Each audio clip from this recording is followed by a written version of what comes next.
Welcome to r/Reddit Revenge. This is a story of someone getting back at someone with revenge after being wronged. And today we have 3 great stories, so subscribe, hit the like button, and let's begin. The first story. I won't answer until 6 p.m., and I'll ask a question that will make my boss work. The second story. Coworker acts as if he is better than everyone else, pushes others down to look better and doesn't see his own faults. The third story. Colleague was fired because she had secrets that everyone found out about.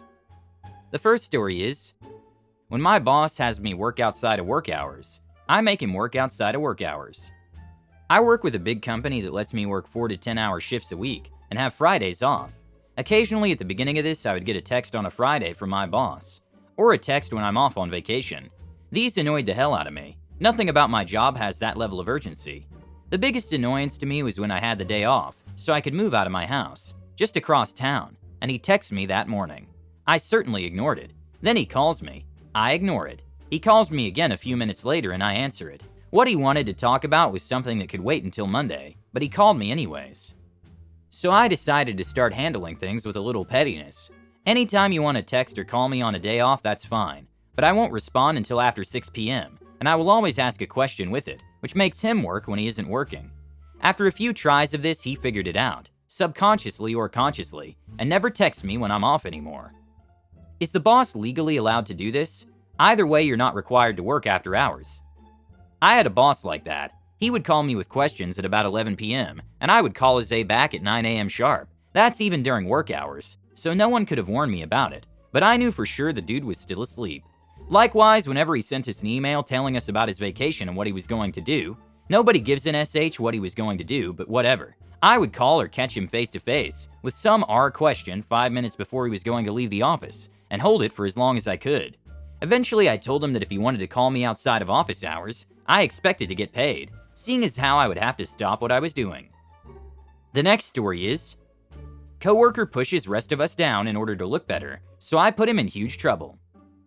So I work at one of the largest companies within its area. We are 9 people per shift in our section, and one of my coworkers, let's call him M, is always trying to be seen as better than the rest of us.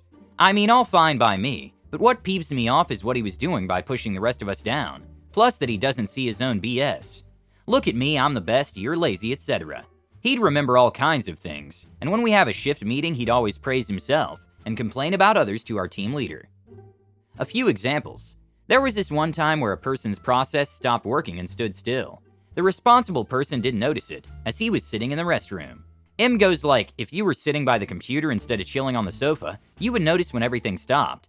Then he acts as if he himself usually monitors his processes. He happened to be sitting by the computer, so he says to the team leader, see, I'm sitting here monitoring. Nobody else does it, I'm here by myself. Thing is, that was a one-off. He usually watches movies, sleeps, chills on the sofa, etc. He once fell asleep and I had to do a huge chunk of our shared work by myself. He wakes up and arrives like 40 minutes late, and is angry at AF because I didn't start the nitrogen tap. It takes about 15 minutes for it to start pouring, and another 20 or so for the container to fill up before he can get to work. We were understaffed. Our team leader asks me to help him. I respond that I still have my own work to do. I still have quite a lot to do. A few days later, M complains about me not helping him. He said there was this moment that day that I won't forget. You were asked to help me and you declined. So I went like I still had work to do, and when I was done I took out your trash, so what's the problem? He wasn't satisfied as there was dishes left to do, and reporting into the computers and whatnot. I repeat that I had work to do, write and sign paperwork, etc. Then he said I could leave it for later when I'm done doing his work, or let another guy F sign my paperwork for the work I've done. So I go like, I don't know who the F you think you are, but your work is not more important than mine. Your time is not more important than mine. I need to finish my own work first. Then he goes shaking his head. Says others are lazy because of reasons. Shuts up about his own laziness. For example, we need to wash the nitrogen tank after every use, as to not cross-contaminate the product. He's never done it in his life as it takes like 30 minutes to empty the container, then some more time to wash it and then to refill it. He uses the same nitrogen, and when your product is based on blood plasma, SH is very dangerous to cross-contaminate. Anyways, he kept fussing and in the end I had enough. He was also applying to become vice team leader. He'd be the boss when the other guy has other SH to do. Well, not on my watch. So for my revenge, I filmed him swearing on a few occasions. His language is usually very rough. There was a picture of him showing half his A with working pants dragged down. I managed to find it and save it. Took pictures of him with feet on the tables in working offices. Feet on the table with shoes on. Other minor stuff. So I placed everything in a folder, created a new anonymous mail, and sent it to some very high-positioned people within the company. Sent it to our team leader. Our team leader's boss of our section, and a boss for another section. She is a Karen in some ways, so she'd go straight at him guaranteed. No diplomacy, etc. The boss of our section, this dude is the boss of the whole production unit. To the woman a position higher up than boss of production unit. Head boss of HR. Hell, I even went as far as to send it to the CEO, and that dude isn't messing around. Higher positioned people have performance anxiety AF because of him. It felt so good to know about the coming SH storm towards him. A few days later, an hour or so before our shift was about to end, our section boss came up and told him to come down to his office with him. I knew what was up. It felt so good, better than sex, to finally get my revenge. M was thinking he was about to be interviewed for the vice team leader position, but instead he got in huge trouble and had to sign a warning document. He was told that the HR head boss saw his A, and that it even went all the way up to the CEO.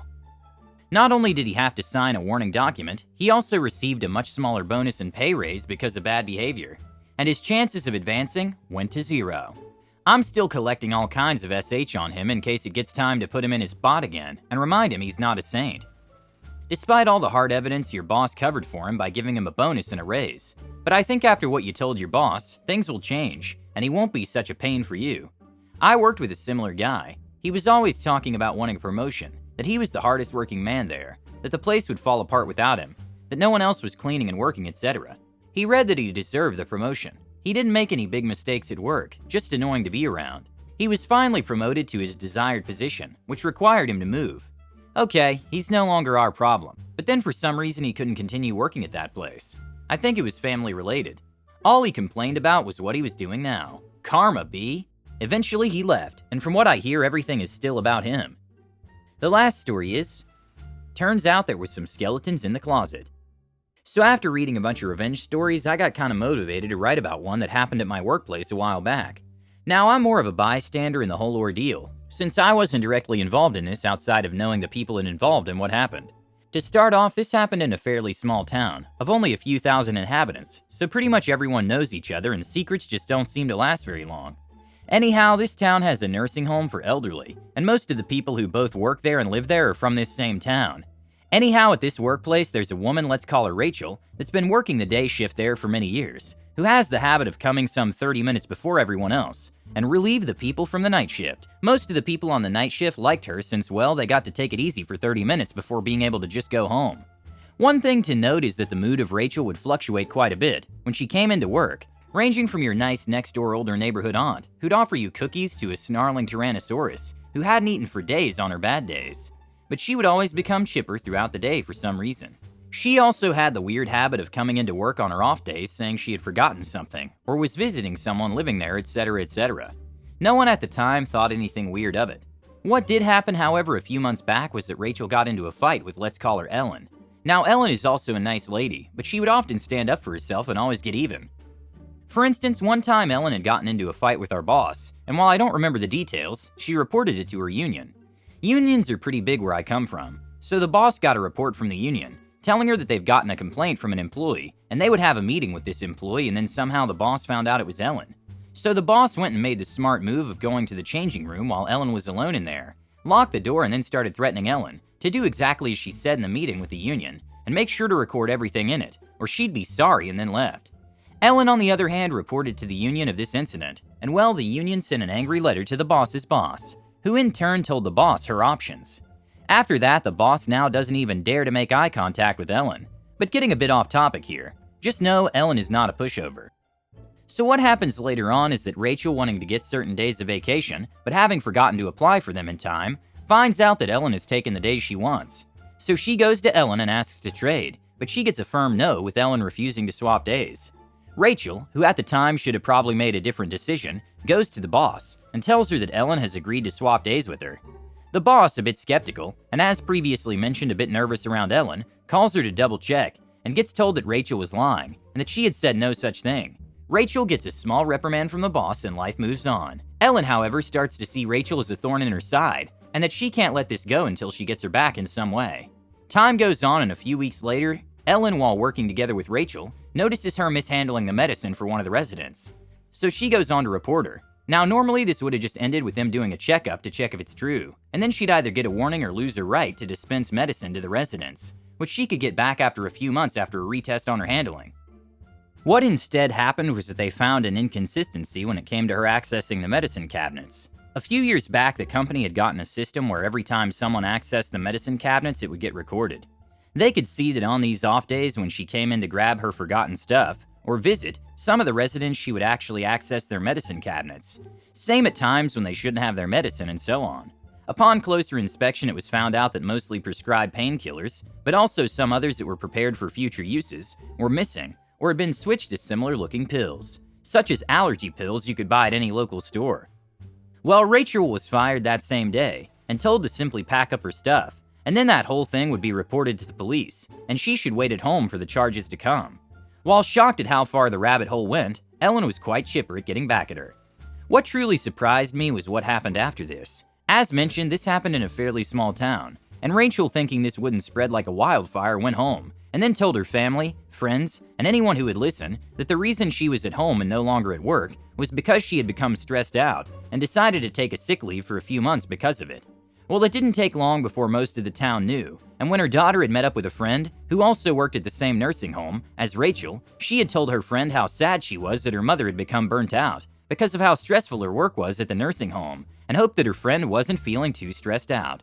The friend, however, flatly told her that Rachel had gotten fired for stealing prescribed prohibited substances from her workplace, most likely for at least a few years, since they suspected she was using prohibited substances to become chipper throughout the day, and she would almost always be in a bad mood when she hadn't worked for a while, and then become happy-go-lucky a short while after dispensing medicine to the residents. The daughter then went home to tell her dad, and I don't know how the family meeting went from there, but there have been talks about a possible divorce, and if not the whole family, at least Rachel moving out of town, since everyone knows what happened.